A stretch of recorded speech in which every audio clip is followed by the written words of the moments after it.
So today we're going to walk you through what happens from engaging in research with our team, from consenting to blood work, and then we'll walk you to the lab. Dominique and I are going to show you what the first step is, and this would be the blood draw. When a patient is able to come in and donate a sample for research, this is where things start off.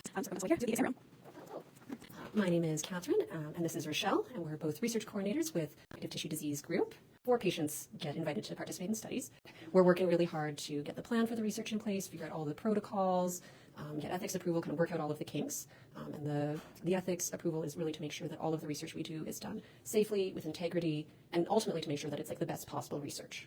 So once we get all of that, then we're able to start inviting patients such as yourself to participate. Rochelle's going to talk a little bit about consent. Yes, so after all the approvals, like Catherine had mentioned, we're able to start recruitment. So we work with rheumatologists, clinic staff, and other researchers we collaborate with on other studies to identify eligible participants. And sometimes a patient might be eligible to participate in more than one study. So we get their informed consent, and we go over everything what's involved in the study, just to make sure the patient knows what's involved. Collect samples like biospecimens, like skin biopsies, muscle biopsies, urine, saliva, or even blood, like what I have here. It took about 2 years since my first symptoms started with scleroderma with Raynaud's, and then a whole bunch of trying to figure out if it was rheumatic or if there was something else going on. And it took my doctor about that length of time to get that figured out. So Maggie's going to take us to the lab now. So I'm curious how studying blood samples actually connects to skin and internal organs. It's a great question because you could argue that it doesn't, but what we know is that we can measure lots of proteins in your blood, we can measure antibodies, and that's what Dr. May Choi's lab do. That gives us ideas of what proteins are involved in the fibrosis of scleroderma. The antibodies give us an idea of what type of scleroderma you might have, and as we know, this is a really variable disease. In some patients, it affects the patient very deeply, with many organs involved. In other patients, they just have skin manifestations, which can be troublesome enough. But so from the proteins and antibodies, we can tell a lot about the type of disease that you have. And then my lab and Dr. Christian's lab look at cellular immunology, how the cells interact with each other and talk to each other and tell us whether fibrosis is going to happen, what's going on with the blood vessels. We can tell all of that from some of the cellular immunology that we're doing. And then in addition to that, I'm collecting skin samples from patients, along with Dr. Christian's also collecting muscle samples for his myositis biobank. So between us, we're all working together with similar protocols to gather all these patients with scleroderma or scleromyositis injury. So without Scleroderma Canada's support, none of this would be possible. In particular, with Canadian Scleroderma Research Group, we have been supported for many years from Scleroderma Canada and Scleroderma Ontario, and now the provincial partners. And without that very important sponsorship, we wouldn't have Dr. May Choi's biobank, which is the national Canadian Scleroderma Research Group biobank, and so she's been able to be funded partially to support that work. And we have over 30,000 samples in the freezer, and I think we'll show you that in a second. So partnerships with Scleroderma Canada and the provincial chapters has been so important for all of this work, and including collaborations with our other partners. So for example, Dr. Brett Toombs in Montreal, who runs the Scleroderma Patient Intervention Network. We collaborate vigorously with him, and then other basic science collaborators like Dr. Mo Osman in Edmonton. So these collaborations are wonderful. So shall I show you into the lab? Hi everyone, my name is Dr. Eugene Kristev. I'm a rheumatologist and a clinician scientist here at the University of Calgary. Bonjour tout le monde, je suis Eugene Kristev, je suis un chercheur et un rhumatologue ici à l'Université de Calgary. Hi everybody, my name is Dr. May Choi. I'm a rheumatologist who sees patients with scleroderma, and I'm also a researcher. So welcome to our combined lab, the Connective Tissue Diseases Research Group, which consists of the Kristev lab, the Choi lab, and the Dr. Maggie Larcher lab. And so today we're going to give you a tour of all 3 labs, starting with my lab, and I have the blood samples right here. My lab specializes in a blood test called antibodies. And so we're going to take you through all the steps to get those tested, and I'm going to have Dominique join us because she's going to help us with this journey process. Bien sûr, mais avec plaisir. Bienvenue dans le groupe de recherche sur les maladies du tissu conjonctif. Aujourd'hui, nous allons vous montrer ce que nous faisons avec des échantillons sanguins de patients après prélèvement. Dans le laboratoire de recherche de May Choi, nous utilisons des analyses sanguines pour rechercher des auto-anticorps. Merci beaucoup. Okay, so Dominique? Yes, I'm excited to see where this is going. We're going to take this blood sample to our very first station. Okay, show me the way. This is where the blood sample first goes to when it arrives in the lab. So I'm going to let my lab manager, Jean, take over. So once the samples come to the lab, they come the same day that they're drawn. We centrifuge them in order to separate the serum, which is what we use to run our tests, from the rest of the blood components. So the centrifuge spins the samples at 1,000 Gs for 10 minutes, and what this does is it separates the sample based on density. So the heavier components will go to the bottom, and the lighter component, which is the serum, goes to the top. And we and this is what a spun blood sample will look like. So you can see the red cell components are at the bottom, and the serum, which is what we'll be running our tests on, is at the top. So because it's nicely separated, we can take the serum out and put them into fresh tubes for either storage or for running more tests. So we'll take you guys to the freezer now, and you can see what the -80 freezers look like. So this is one of our -80 freezers, and it is at -80, well, slightly lower, -80 degrees Celsius. So it's much colder than your average freezer that's in your kitchen. Those are about -20. And the freezer has about 30,000 samples in it. That represents over 6,000 patients. And -80 is so cold, you can't actually hold it for too long, or else you'll end up with burns, cold burns. All of the CSRG samples are stored in this freezer. That's over 20 years of samples stored in that freezer. And what I'm going to show you here is our new freezer that's sponsored by Scleroderma Canada that is going to store the next generation of blood samples, hopefully for the next 20 years or even more. And so that's why we have a little different. Dr. Choi, I'm looking forward to seeing also what other tests come out of our blood when it's sent down here. Great question. So when a patient sends a blood sample to a diagnostic lab at their hospital, or they send it to her research, I'm going to show you some of the machines that are used to run these blood tests. So one of the very first steps in diagnosing scleroderma is a blood test called the anti-nuclear antibody test. So we're going to show you what that test, how it's run, and which machine that we use. So come on over. All right. So this is Jordan, and this is Young. They're going to show you the anti-nuclear antibody blood test machine. As Dr. Choi said, my name is Jordan. I'm one of her master's students, and this is the ANA, or anti-nuclear antibody station. And an ANA is a test that doctors will order as a first screening step in trying to understand whether someone might have an autoimmune condition. So in autoimmune conditions like scleroderma, the body produces antibodies, which are detected by an ANA. And traditionally, this is done using blood samples, but our lab also investigates saliva and dried blood spots as non-invasive alternatives. So to perform an ANA, one drop of the patient's sample is placed onto a special slide right there. And then if the antibodies are present, they will bind the slide, and then they are detected and visualized using a green fluorescent dye. My name's Yang. I'm a member of Dr. Choi's research team, and this is the NovaView automated imaging system that we use to take a picture of the cells on those ANA slides, and it is generously funded by Calgary Health Foundation. And here is how the ANA results look like. When autoantibodies are present, the cells will show bright green fluorescent signals indicating a positive results. And when we look at those pictures, there are many things we focus. Two things we focus. One is the pattern, the other is the titer. So the pattern describes how the antibodies appear to bind to the cells under the microscope. And antibodies can produce different staining patterns, including cytoplasmic pattern, nuclear, or mitotic patterns. And different patterns can be associated with different autoimmune diseases. For example, for scleroderma, it's often associated with AC3 centrifugal pattern or AC8 or 9, the nucleolar patterns. So it's really neat to be down here and to see the blood bank and to know that that's something that's going to be used year after year after year for who knows how long, and that the blood sample that even I gave quite a few years ago can be used in order for them to fine-tune treatments for scleroderma or different ways for our doctors to be able to assess us and be able to use that information. So I'm really thankful for that. We are very appreciative of all the patients who participate in our studies and make them possible, so thank you. So the next station that we're going to take, Dominique and the rest of the team, is the more specific scleroderma autoantibody test. So after the ANA is done, often the next step is to do more specific scleroderma antibodies. So you may have heard of antibodies like anti-SCL70 or topoisomerase or anti-centromere antibodies. So those antibodies are more specific to scleroderma, and let me show you the machine that is used to run that. This is the machine that we use to run line plots. It's really nice because all we have to do is prepare the reagents at a tiny bit of sample, and then 2 hours later we get a result like this. So you can see all the strips have all these little pads encoded in a number of scleroderma specific antigens. And then when a patient's serum has that specific autoantibody, you'll see a dark band appear, just like this. And then when we scan it, we get a sheet like this with all the relative band intensities, which puts together a scleroderma panel showing which autoantibodies are present and in what relative intensity. And in that list of tests, there's not just the SCL70 and the centromere, but there are more specific blood tests in there that can tell you potential complications that the patient might have during their disease course. For example, could they get kidney involvement or lung involvement? Those antibodies can be a way for a physician to predict somebody's risk of going on to get other types of organ involvement as part of their disease. So very helpful for prognosis.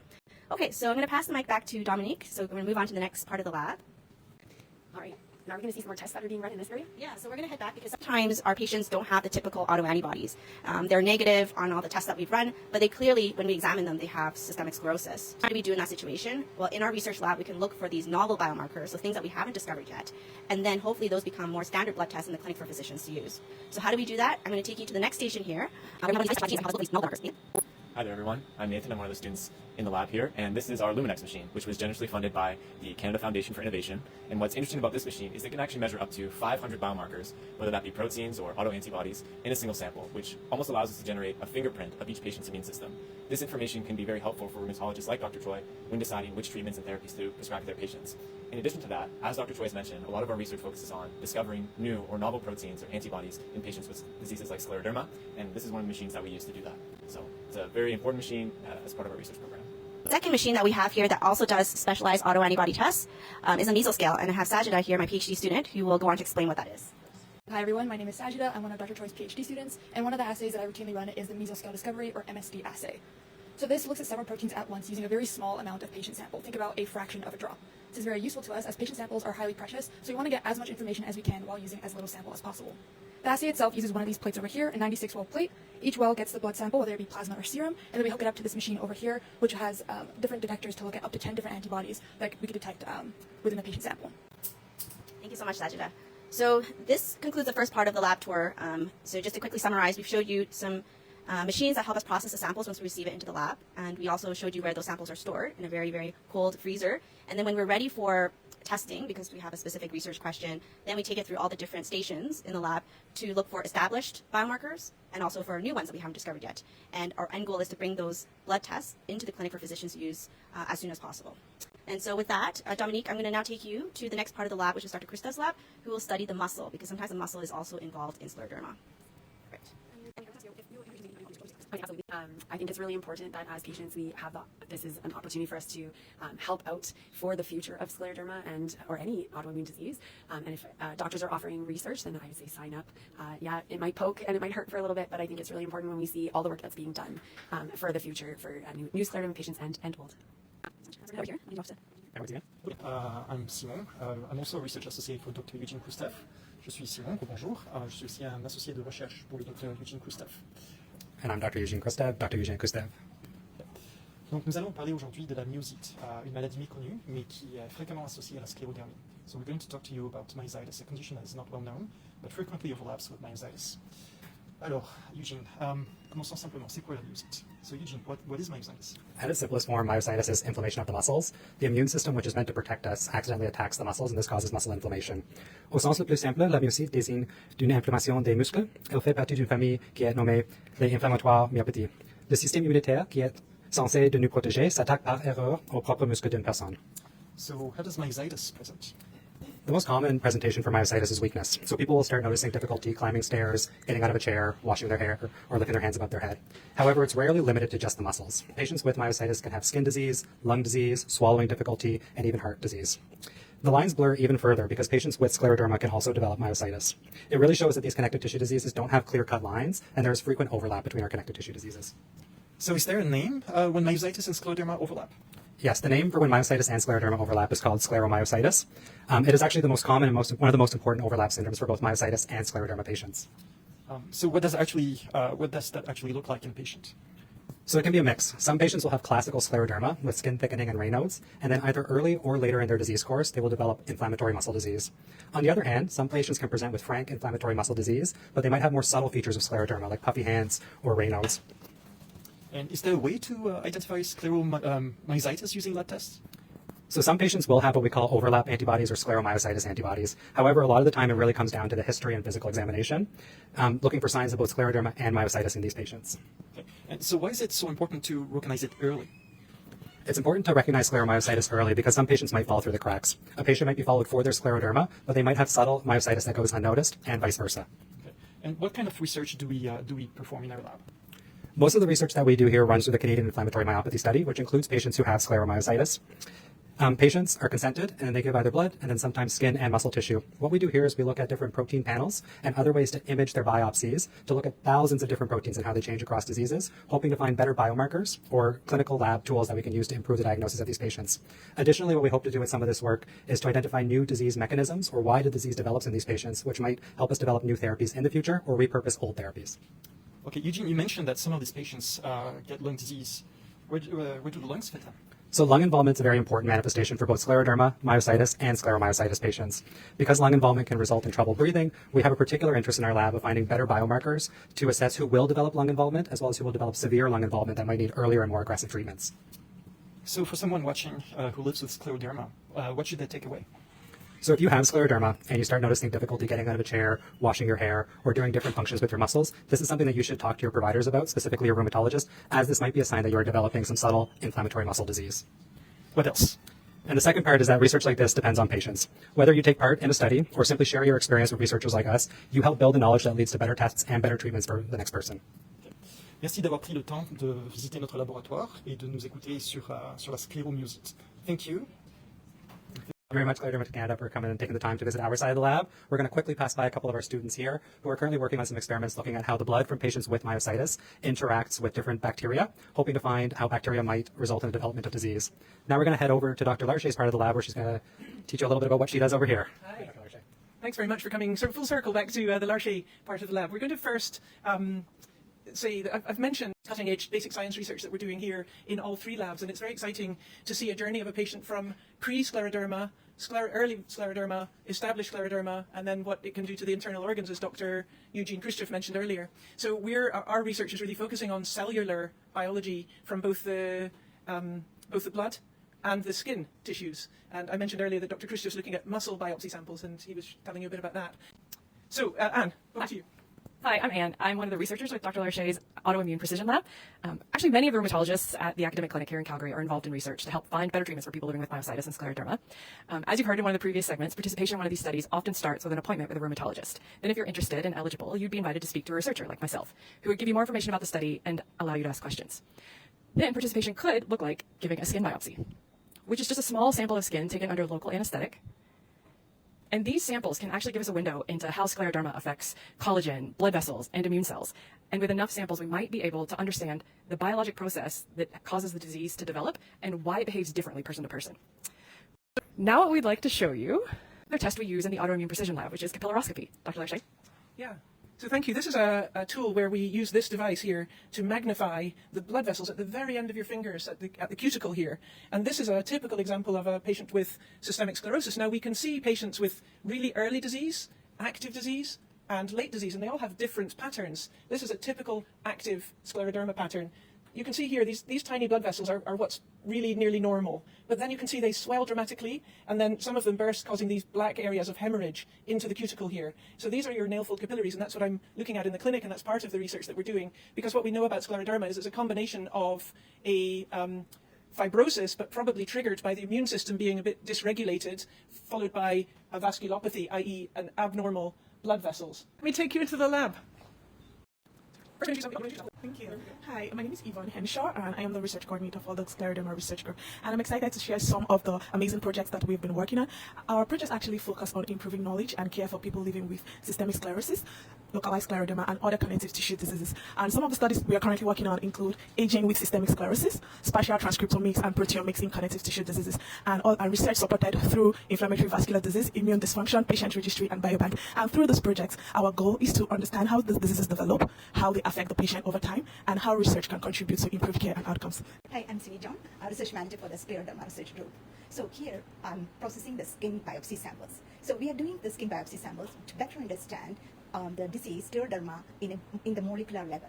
So we are using a technique called spatial transcriptomics. So spatial transcriptomics help us to understand the types of the gene expressed and how they are active across the skin, and how do they interact between the cells in the skin tissue. As you all know, scleroderma is not just acting on the skin cells alone. It also interacts with other cells like fibroblasts, immune cells, to cause vascular damage and also inflammation. We keep them in the liquid nitrogen. So the cells, I'll show you, liquid nitrogen is nitrogen in the liquid form, which is like the temperature is the temperature is minus 196 degrees Celsius. So it's very cold. So we will keep the skin biopsies in the liquid nitrogen. I'll just show you how liquid nitrogen looks like. So we'll keep the samples in the tubes here. So it's very interesting to see. So the cells could be preserved for years, and it could be used for our future experiments. Hi, my name is Maria. And my name is Sophie, and we're trainees under Dr. Larche. Welcome to the lab. This is the biosafety cabinet where the blood goes after the clinic, where Sophie and I process the blood. The purpose of processing the blood is to essentially isolate a specific type of immune cell and study its function. So here we already have a blood sample that we're working on. The top layer is the layer that contains the cells that we want to isolate. After we do that, it goes into the freezer where we store them for future experiments. And this gives us a snapshot into how the immune system of the patient is working. So alongside Dr. Choi's lab, we extend into looking at how the immune cells work. So this allows us to better understand the disease. It allows us to help with treatment and develop drugs, and all working towards an end goal of personalised treatments for the patients. I'm so amazed at the lab and knowing, like being a patient and knowing I give blood regularly, or knowing that I've had to give this sample exactly, and being in here and being able to see all the steps that are behind the scenes. Sometimes I often wonder, where is it going? What does happen? And knowing that there's research happening is incredible. So thank you. But being a part of research for myself has benefited me with teaming up with Dr. Osman a few times, and then being a patient partner. Also, with reading research from other universities and other studies that are done, and going back to my doctor and saying, hey, have we tried this? Can we try this? Is this going to help me? And having those conversations is really important. So I encourage patients to reach out to their rheumatologists, to reach out and find out how you can be involved in studies. I think it's really important. You could share one message with patients about why research matters. What would it be?